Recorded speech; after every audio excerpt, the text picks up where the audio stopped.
Well, let me start the slideshow. Okay, so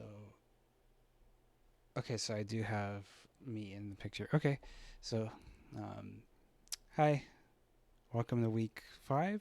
This is Time in Comics. Speaking of time, all right. So first of all, what is time? Wikipedia has a definition of it. Time is the indefinite continued progress of existence. Blah blah blah.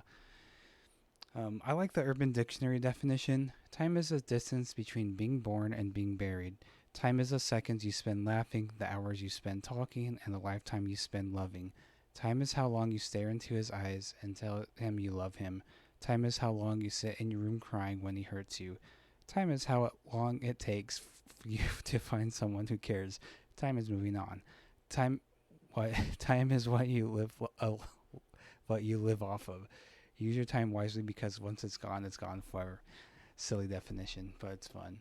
So remember, when we're talking about 4D in art, which is the topic, is remember there's two-dimensional art right here, which is flat plane, three-dimensional art, which is sculptural, and four-dimensional art. That is what we consider time in art, right? Again, even though it's not scientifically accurate, that's what we consider to be 4D. All right, so 4D art, new media, new genres. So in different colleges, different schools, different like exhibitions, new genres or new media or 4D art are what's basically time-based media most of the time, but it can also refer to stuff like virtual art, computer graphics, computer animation, etc. It's just kind of a umbrella term, which can even refer to genres or media that aren't necessarily time based.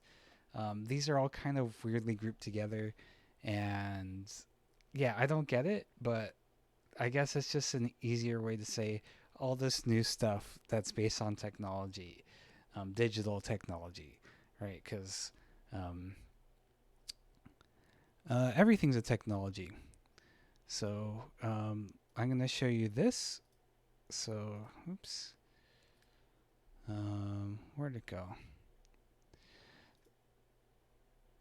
So I actually need to go back to this. Um, you know what? I'm gonna bring it on this other screen. Um, so I have to type in the password.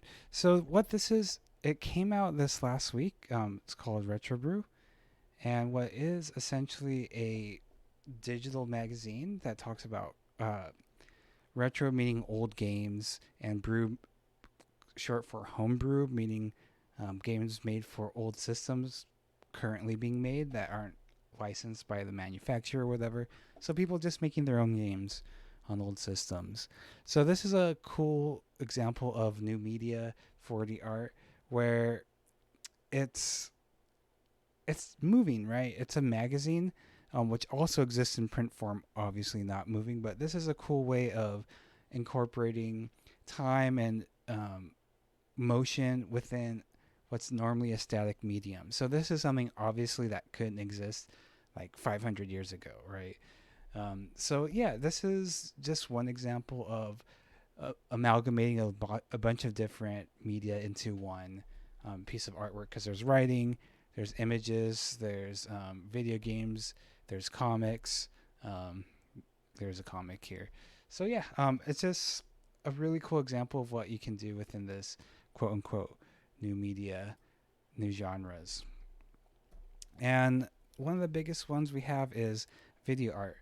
So video art existed exists mainly because of cameras that people could afford to carry around that are accessible, as opposed to these studio cameras, because obviously the average person wouldn't be able to afford these or they wouldn't be able to wield these because you can't really carry them around. Whereas the Sony Portapack made everything a lot cheaper, a lot easier to carry around and create videos with. So the video recording technology was now in the consumer's hands as opposed to businesses and rich people, I guess, and corporations, of course. So unfortunately, this isn't working. But one of the coolest videos I've seen is um, Peter Campus doing this blue screen or green screen technology, where he plays with the technology that was now available. Um, it's kind of pointless to talk about if I can't really show it. Um, there's also William Wegman. So William Wegman is best known for his books on dogs wearing human clothes, as well as appearance on Sesame Street with his dogs that are very again, like, dressed up and act like humans.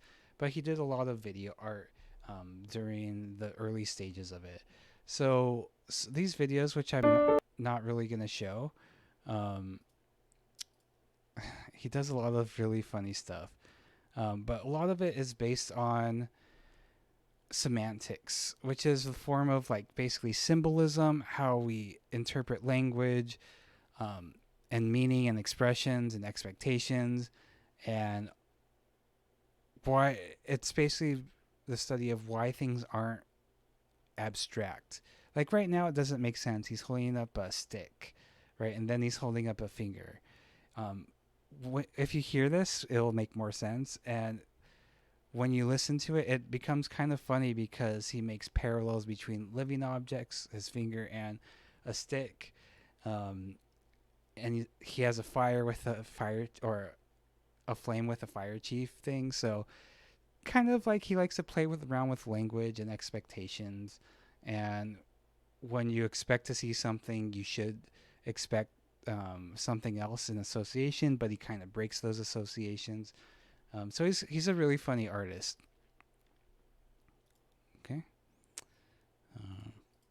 All right.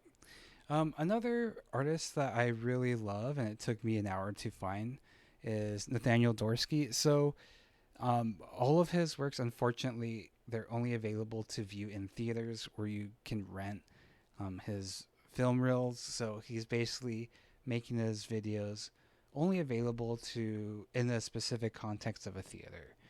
But this is a collaboration he did with someone else, where basically it's just visual poetry, where he creates just beautiful shots. His artwork, his video work that I've seen, we were in the theater, it was completely silent, and it was awkward sitting with 40 other people, and you could hear stomach rumblings and sneezes and coughs, and you couldn't whisper, everyone would hear it. So yeah, this is distilling everything down to moving images, right? When we expect sound to go with video, he just strips that down. Stamping in the Studios, pretty silly and famous artwork by Bruce Naumann. He talks about how if everything he does in the studio, if I was an artist and I was in the studio, then whatever I was doing in the studio must be art. So the way he's using video right now is kind of documenting himself performing action. So video's not just a thing in itself to film beautiful things, it's also a document. So he's documenting himself performing an action because, again, what he's saying is, I'm in the studio, whatever I'm doing in the studio as an artist, that must be art. So he's documenting that process of making art, which is just stamping in the studio. Think about it whatever you want, but for me, it's better to think about things as really funny.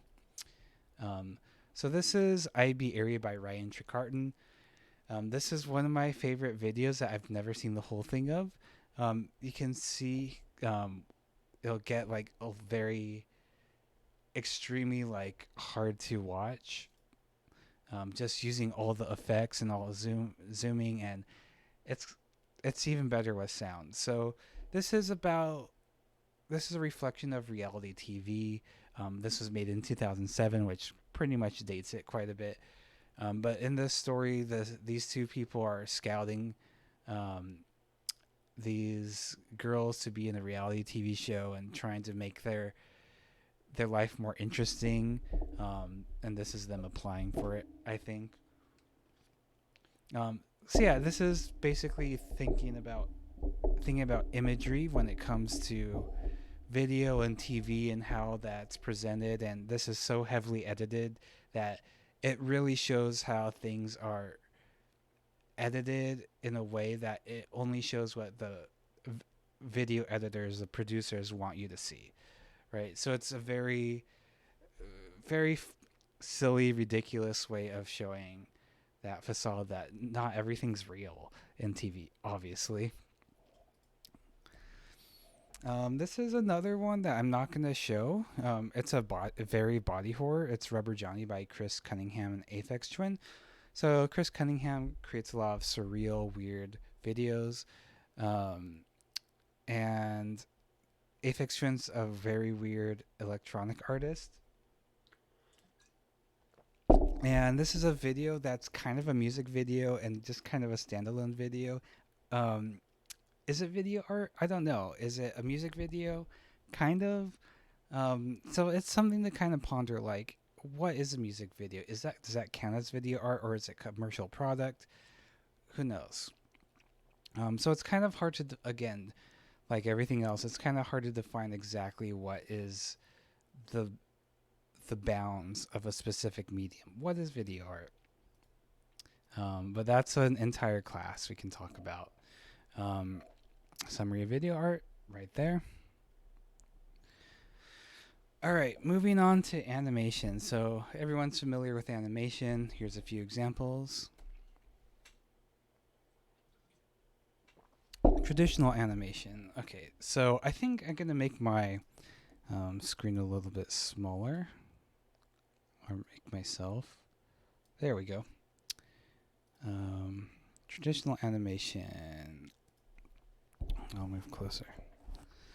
All right, so traditional animation is not necessarily using traditional instruments like pen and paper. What it refers to is animating things frame by frame. So, like everyone knows, a movie is basically moving pictures. That's kind of an illusion. Like you can go to YouTube and go frame by frame. And this is an example of, everything is just created frame by frame. So either hand-drawn or digitally done. So to put that in better context, more understandable context, let's actually skip to tweening and computer animation. So see on the left how it's moving smoothly. And then on the right, it's done frame by frame. It's by hand. So there's a couple concepts we need to know to understand this. So keyframes is the first one. So keyframes are basically points in a timeline in a video editor or whatever you're doing where a change is being made. So within this animation on the left, every black dot that you see this white ball going through, that's what's called a keyframe. So at that point, either the ball is moving somewhere, or it gets bigger, or it has an effect applied to it, like a squish, like that. And this is what the timeline looks like. To make this animation, this is all sorts of stuff going on, all sorts of keyframes. So every little white square you see here is a keyframe. So again, this is when something in an animation makes a change. Okay, and tweening is when you have those keyframes, which are the big changes, and then you want to have the computer decide what goes in between those two. So again, the reason why this one on the left looks so quote-unquote perfect is because of the fact that the computer program that's animating this is using mathematic calculations to go in between those two. So the animation isn't done by the creator frame by frame. The creator takes the biggest points, which would be like, there's probably like 4 or 5 keyframes here, like when the person or when the character's like moving to the right, and at the rightmost, that's probably a keyframe, and then at the leftmost, there's a keyframe, and probably some in between. So if that's a lot to think about, yeah, it is. When you're learning video editing, it's just as confusing. But essentially, Tweening is basically a computer making a transition smooth in animation. 3D computer animation. This also uses keyframes and tweening. But yeah, this is what you would expect. Just you doing animation within the computer. There's the free program Blender, which you can learn to do animations on. There's a lot that goes into this. It's not just moving things. You have to create the things. You have to deal with the lighting. You have to deal with textures and sound. Um, it's extremely complicated and to the point where I didn't want to include a lot of slides on this because it would take forever. But basically, it's a lot of work. A lot goes into this, and it's very expensive as far as memory is concerned. Where basically, in order to make a scene like this, it would take hours at minimum. Um, Stop motion. So stop motion's a fun way of using like puppets or clay or other things, drawings, and animating them. But drawings is usually just traditional animation, but you can incorporate it into stop motion. So animating something in meat space, which is another word for real life, one frame at a time. So what's going on in this image is obviously this character. I think it's Coraline. I'm not sure. Let's just say it is. So this puppet, this character, this Coraline character, obviously isn't moving by herself. You can see that the animator is basically manipulating the character frame by frame to make changes within the movement, and so that's what's happening here. So, what happens in the actual movie is the humans edited out of it. Obviously, otherwise you would be seeing this all the time within these stop motion movies like this, or Nightmare Before Christmas, or Corpse Bride. However, they're edited out with Photoshop, or they might use wires or strings that they edit out. There's different ways you can do this, but this is a funny way of showing that human being inside of it and the human and the puppet interacting with each other. It's pretty cute in animation. Claymation is a popular way of doing stop motion animation because obviously clay is very pliable. It's easy to handle and manipulate, easy to move around. So in this GIF or GIF, you see that the character starts off with this wire frame base that's called an armature, and the clay surrounds it. So the armature, or the skeleton essentially, is an easy way to make the limbs move. So you can see how the limbs move. Look at the head without the clay on it. It's easy manipulation, right? And then it's easy manipulation with the clay on it. So the clay is a nice, again, way to, because it's pliable and you can move it around without breaking it. Imagine trying this with metal. You would have to construct joints and hinges and stuff like that. Whereas clay, you can just mold around, right? And so when you see claymation animation, you'll see a lot of fingerprints being smushed onto this. This person does a really good job without showing too many fingerprints, moving the stuff around. So yeah. Rotoscoping. This is a fun technique. It's also very laborious. So what rotoscoping is taking video footage and drawing on top of it. So this is something that I did real quick for my video class. Is I took this video clip, turned it into a GIF or GIF, and then I just drew on top of it really quickly, just the silhouette. And you can see that with this animation, it looks so realistic and so lifelike, even though it's just pen strokes. Again, that's because we're tracing things that happen, quote unquote, in real life. This GIF or GIF below is from Waking Life, which is an entire movie about dreams, and it's very surreal. And again, this is using rotoscoping. Notice how lifelike the animation is.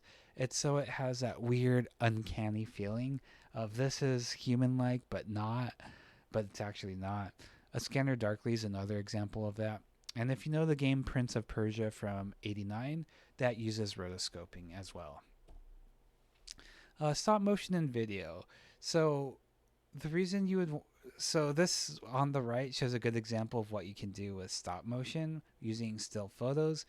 Obviously, like this guy isn't using his friend as an actual skateboard. They're taking each photo individually and pretending that the boy on the bottom's a skateboard. Um, and it's kind of fun because, like, again, you can't really like make the boy move like that realistically unless there's a hidden conveyor belt or something. So that's one benefit of using a stop motion when it comes to real life humans. And on the left, it's video, but they're just the slices of the video are just so tiny. They're pretty much like photos, because again, I'm gonna talk about photos more, and I need to hurry up. But yeah, it's basically like I don't know, 1/60th of a second per frame or something. And Courage the Cowardly Dog is one of my favorite. It is my favorite cartoon show. Yes, I'm old. Connect Sculpture is something I talked about previously. Um, how it's difficult to make, but even more difficult to keep working. This is a video showing my failure. This is Strand of Beast, which I showed again, or I showed it last week or the week before. Performance art. So performance art is something that does deal with time.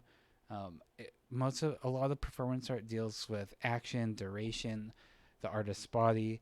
So this is a good example of a single image that captures performance art. So this was a couple that did a lot of performance art together.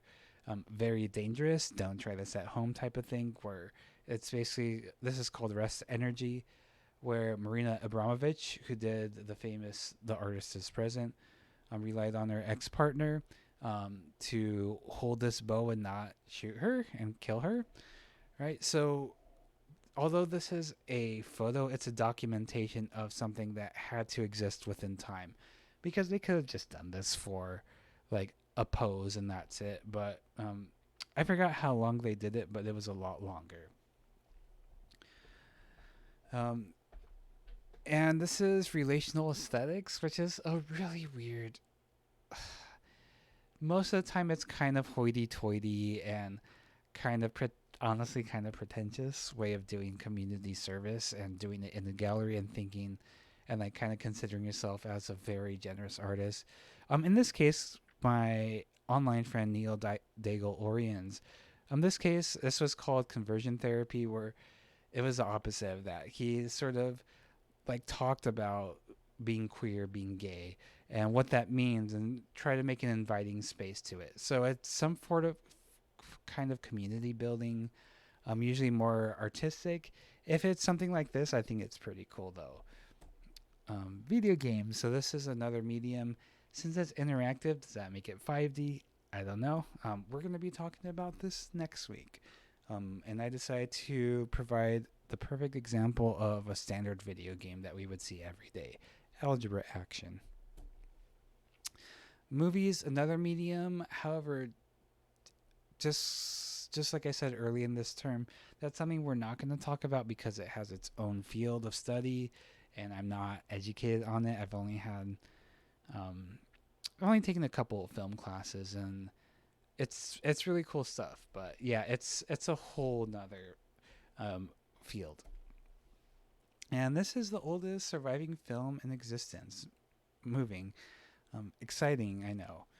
1888, and this is what brought it about. So yeah, I think I talked about this when it came to photography, where basically this is the first example of using capturing motion in a sequence photographically, and eventually it led to film. There's more string of events going on there, like the zoetrope, for example, which is like a carousel with still images that you look through a little slot. It's really interesting stuff. All right, so time represented in still images. All right, so again, I showed this the other week. How basically this is the first person to be captured on a photograph, and yeah, this is a long exposure. This was a few minutes, and it shows the passage of time again because everyone's moving, even though you don't see anybody, but that person's staying still. So it's a really important document of how time was explicitly captured. A long exposure. So this is a fun image of a skateboarder skating through Burnside Park in Burnside, Oregon. Um, Burnside, Portland, Oregon, USA. So what happened with this photograph is Bryce Knights, the photographer, set up a tripod, and then he told the skateboarder go, and so the skateboarder held up this flare or this light of some sort and skated all around the park. And the light source is where the skateboarder was holding the light. Um, and so, as you can see, this probably took like a minute or two to skate around the entire park. And the reason you don't see the skater is think about light. So when you flash a light, it's extremely bright. It's brighter than everything else, right? So the camera captures that. But since the and so the light is bright, but the skateboarder themselves, they're not illuminating light. So they're too dark for the camera to capture. So down here, right in this U shape down here, there wasn't much light coming here, so that's why you don't really see any detail here. It's the same thing as if you take a picture in a dark room, nothing's gonna show up. But if you take a picture in a dark room for like several hours, you might see some detail coming in. So light is what allows photographs to work. And this is the opposite, where this is a very short amount of time. So this is a photograph of Urs Fisher, a contemporary artist, taking a picture of Karen O of Yeah Yeah Yeahs crushing an egg. And so obviously this is not more than a minute like the last photograph. This is probably, I'm guessing, a 5,000th of a second. The reason this is possible is because of the flash. Like I said, if you were to take this on with your phone without putting a flash on of this action, it would probably be very blurry, and you'd see like the hand squeezing as well as the yolk being kind of a blurry mess. But what a flash does is it makes the environment so bright that it can capture like a very quick moment in the camera. So that's why this is possible, because of flashes. And this is a little diagram of how shutter speeds work. So when you have a slow shutter speed, just like the first skateboarder with the light, that means the camera lens is open for a long time. So that's why this is blurry on the left, because we have a slow shutter speed. Slow meaning it's open for a long time. A fast shutter speed means this looks still, but it's probably just a shutter speed really going really fast. So this is capturing this pinwheel going really fast. So fast shutter speed means the lens is opened really fast, really quickly. And then the middle is middle between fast and slow. So the time amount that the lens was open here was in between the slow shutter speed and the fast shutter speed. It might take a minute to grasp that. It definitely did when I started studying photography. All right.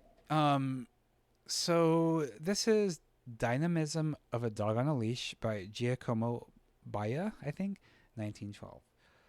So how can we tell this is a dog in motion and a person in motion with a leash in motion, as opposed to a dog with many feet or 4 leashes or a person with a lot of feet? We kind of get the sense of the representation of, well, first of all, dogs. This would be a really weird photograph or a really weird painting to draw. Just say a dynamism of a dog on a leash and just have a dog with like 8 legs or I don't know, 26, 36 legs, right? It's so dynamism kind of tells, okay, this is probably motion. And so this kind of talks, it like refers to how we can see things as people. Like if we see things kind of blurry, that's our eye failing to keep up with the action perfectly. This is multiple frames in one image, and a lot of no, it's actually not very common. So it happens sometimes. And I want to ask you, does this image show time at all? Why or why not? So think about the fact that, okay, this is pretty much a still image where the model was probably standing still. So time doesn't really matter. But but it can, if you get more existential about it, you can say, well, the man is, in his middle age or whatever. So this kind of represents a time in his life, right? And you can also think about, well, um, like he's looking at something. What is that? And like looking at something is kind of an action. So is that time based? Who knows? This is a abstract painting, reminiscence of a cathedral. Does abstraction have time in it at all? That's not really up to you to decide. Whether the time, you could even say like having no time is based on time. Who knows? All right, next section, comics. The reason I like talking about comics is because they're super misunderstood, um, and the way that time functions in them is super weird. And honestly, I think they're one of the most innovative media out there.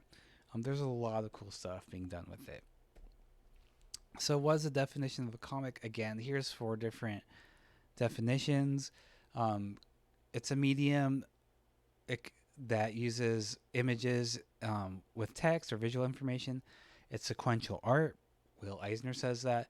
Scott McCloud has this other long definition, and Urban Dictionary, again, with these fun definitions. A novel, but with visuals and speech bubble dialogue that make it more interesting and fun to read. But there's a lot of definitions of what comics can be. This is the Wikipedia article on it. For me, I'm a nerd, and it's fun to read and think about it. So this book, Understanding Comics, talks a lot about this. What is a comic? What does it do? This sort of legitimized comics within an academic context and had and help people take it more seriously as an art form and a medium. And yeah, so comics is a medium. It's not a style of drawing. It's not superheroes. It's not the Daily Funnies. It can take infinite forms, right? So depending on what definition you take, it could be pretty much anything. So here's different types of forms that comics can take. So Calvin and Hobbes is a comic strip, sequence of images to tell a story. We're going to talk about high and low art, I think, in 2 weeks. It's a good comic. Comic books, which is what people mostly think of, which is serials, meaning like a story told through either like issues, which is like, I don't know, 40, 50 pages at a time, and there's multiple issues within a larger story, or it could be collections of those stories.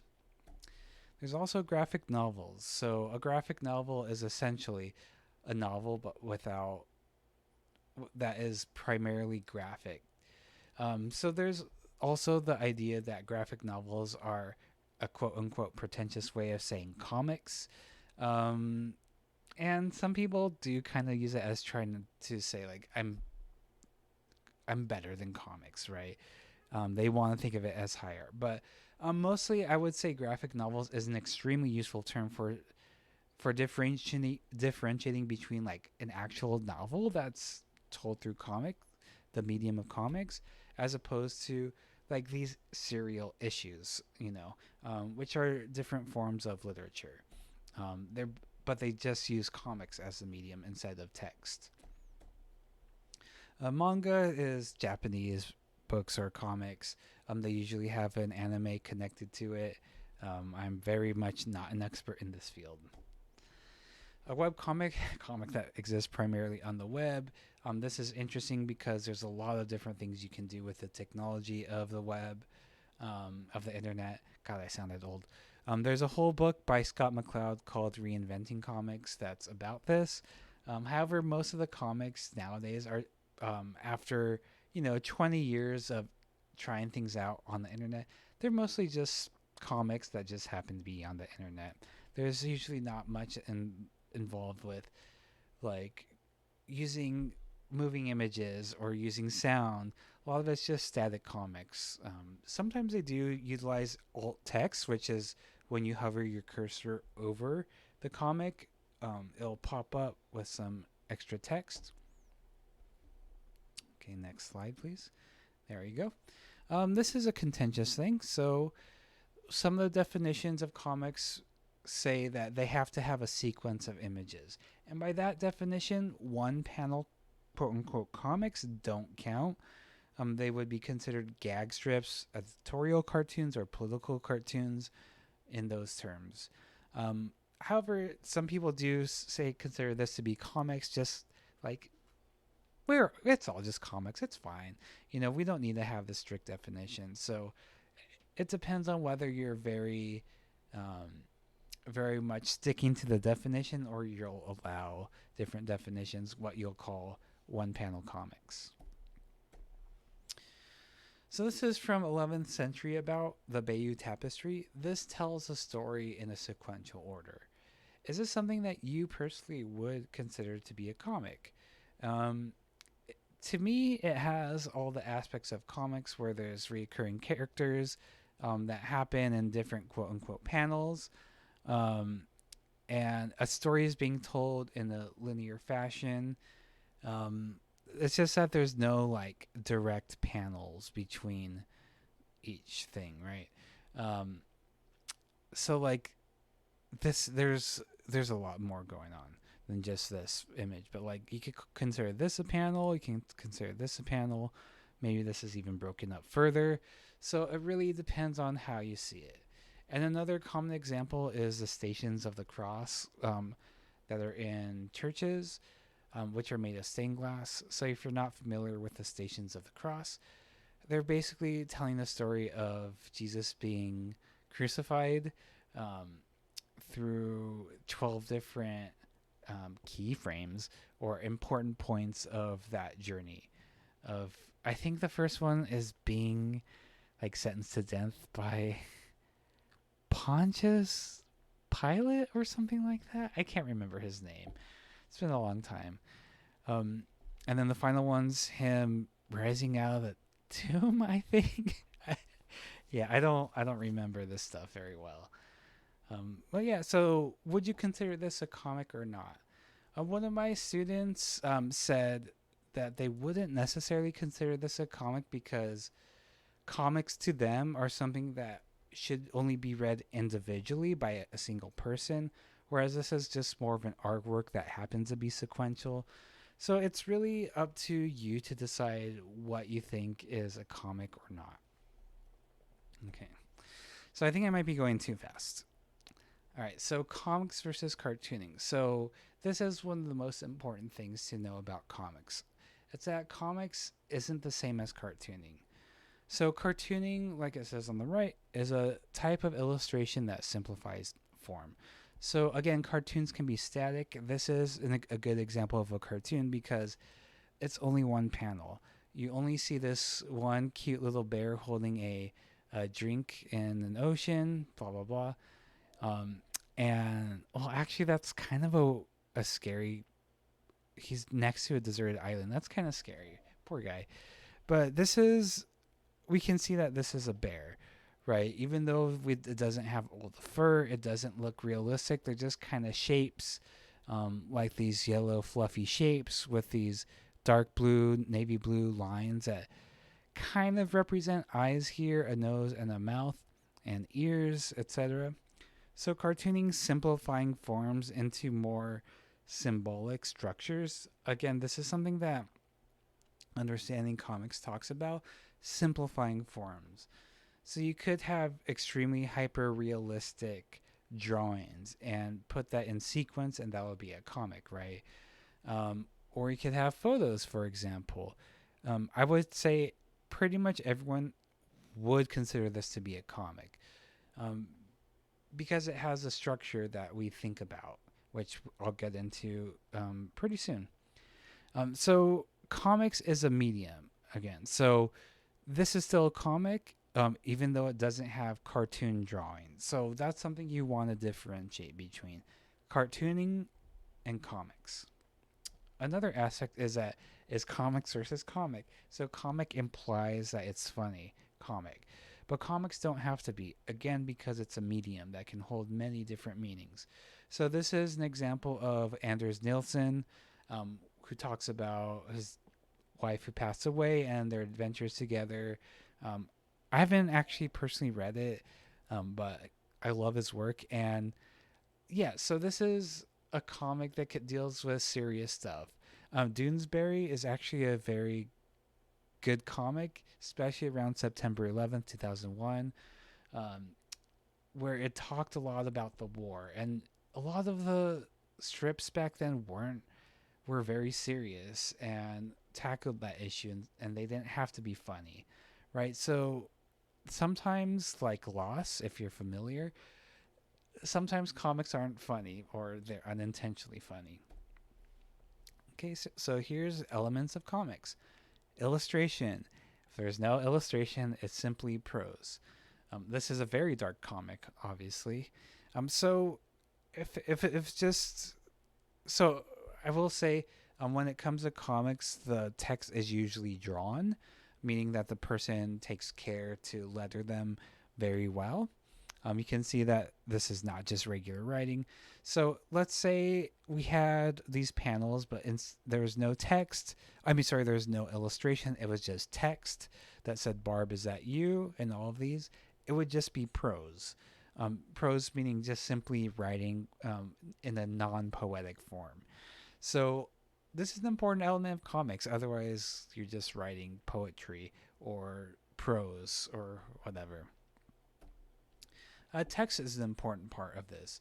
So look at this comic and remove all of the text, including this. Um, if there's no, and this would eliminate the text here. Um, without any of the text, this is just kind of a lamp and a fan just kind of standing next to each other with a fan oscillating. It wouldn't make sense. It wouldn't be funny. Without the text. So it's not always necessary, but it's extremely common. This is something we usually think about when we think of comics. There's plenty of, I'm going to show some abstract comics that don't have text, but yeah, text is usually an important part of comics. Panels.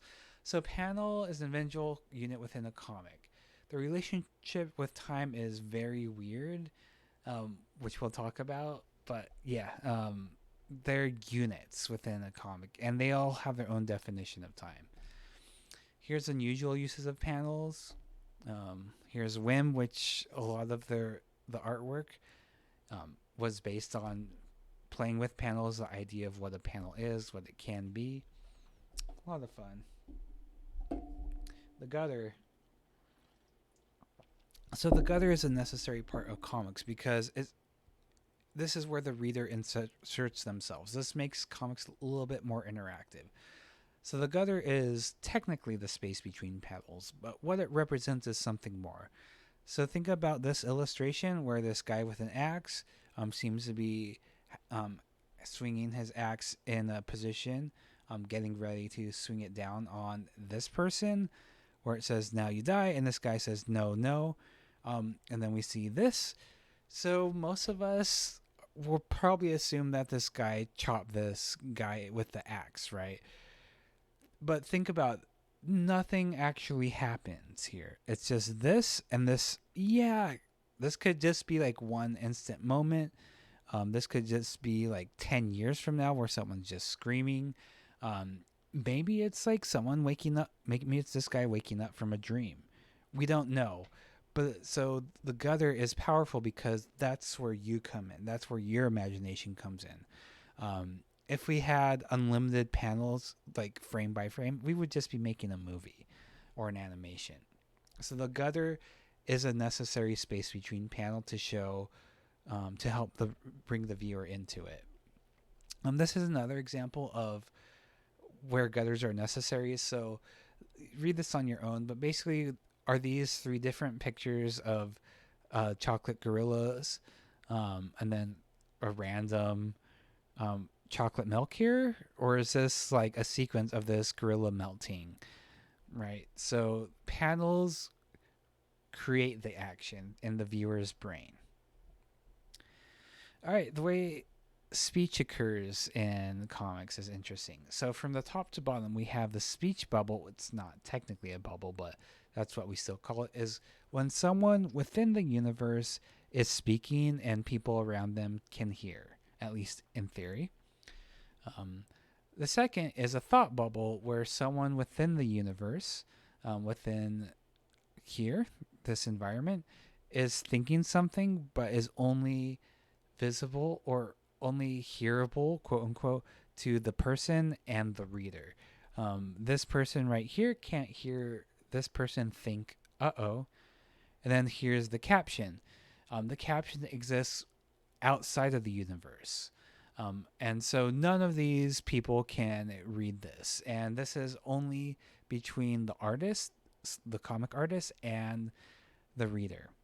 Okay, so this everything within is actually called diegetic, meaning it occurs within the universe, and outside is non-diegetic. You don't need to know that word. Don't worry. I just like that comic. Give a Man a Fish. Partial Wisdom Comics. It's cute. Representing motion within comics. So because comics are static, despite the fact that throughout the gutter things do happen, when you're drawing, you obviously can't make something move unless you're in an animating program. So representing motion, there's millions of ways to represent motion. This is one example from Understanding Comics, where different ways to represent motion. So where do you think the origin of these motion lines come from? So think about, how do we know this is motion other than this guy, this silhouette of a figure looking like he's running. They're running, sorry. We like this definitely suggests, okay, these are frames that happened before. These kind of represent blurry things going by, right? I really need to hurry up. So how panels function in regards to time. So think about how time works in these ones. Like, what is the time frame here, and how does the gutter help inform that? So each panel is its own measure of time.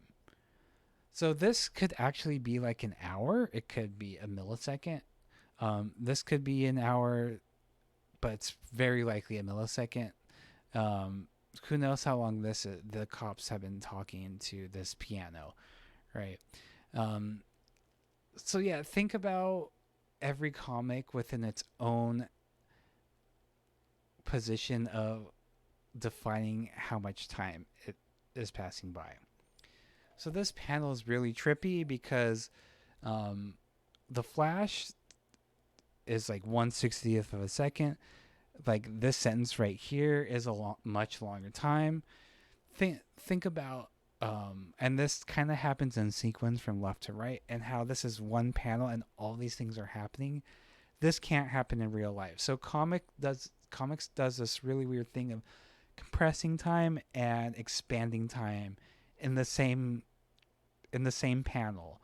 So comics is a really bizarre medium when it comes to time. And this is how text can define how long a panel is. So no text is an instant. So we can imagine this as literally 1,000th of a second or so, because there's no text here. And the second one, there's this, what we assume to be the announcer saying he's giving it his all, folks. Saying he's giving it his all, folks, is about 2-3 or so seconds. And that's happening diegetically within the universe. And so this kind of makes this kind of weird, because moment is instantaneous still. It's not these guys just frozen for the same amount of time, like 2 or 3 seconds. So there's like two types of time happening within this panel. It's the time given for the speech and the time of these guys frozen in an instant. And then when you turn this text back into a caption, which happens again non-diegetically, this turns back into an instant. Panel size, this is something I'm not going to go into, but the way panels relate to each other based on size, repetition, that can really change the amount of time perceived. What I really like about comics when I first read this is you can see the past, present, and future simultaneously. So let's focus on this guy right here, this panel. So we're looking at this panel, but in our peripheral vision, we can see to the left of us, there's time that exists here in the past. And then to the right of us is time that doesn't exist yet until we read it. So every panel we read is let's say we're focusing on wait for me, I didn't forget, the second panel. This is the present. And all these other panels to the right and to the left, those exist simultaneously, as opposed to animation or film where you see only one frame at a time. Interactive comics is another cool thing you can do with comics that's very rare. Abstract comics are kind of fun in the same way that I show the abstract painting. Like, what's the time frame here? That's up to you to decide, right? More abstract comics. And this is a fun comic of Nancy, how of her breaking the fourth wall. Got to this just in time. So think about comics again as a medium and not a form of making superhero stories or a type of drawing. That's it. Thanks for showing up, and I hope you all have a wonderful week. Toodles. Bye.